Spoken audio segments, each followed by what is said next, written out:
I am Howie Barber, VP of Operations at Volta Insite, and I unfortunately am a lifelong New York Jets fan. If losing builds character, I have more character than any one man deserves.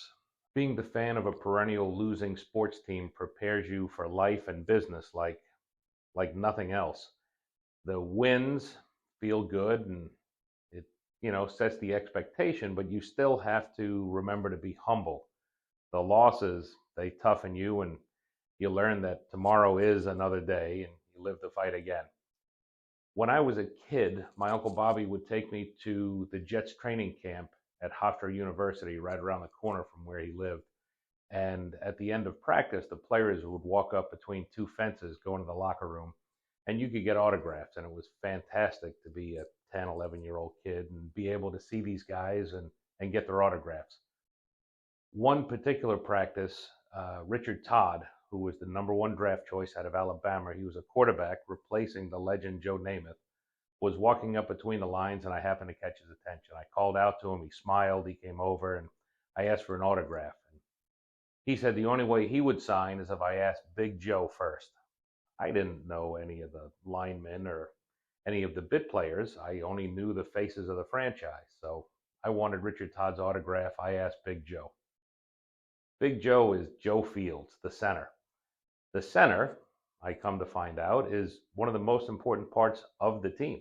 He exchanges the ball to the quarterback to start every single play. He makes pre-snap line calls and adjustments along the line for blocking assignments. And Joe is just a big part of the offense. I was surprised at the time, being a kid, it stood out to me that here was a guy in the spotlight calling out that you need to ask my guy. You need to ask the key, the faceless guy, though, grinding behind the scenes. You need to ask this guy first, and then I'll sign. And that just stuck with me for years and years and years. No different than when a band leader turns around and says, here's my drummer, here's my keyboard player, giving recognition to the guys behind the scenes while the spotlight's shining on his face.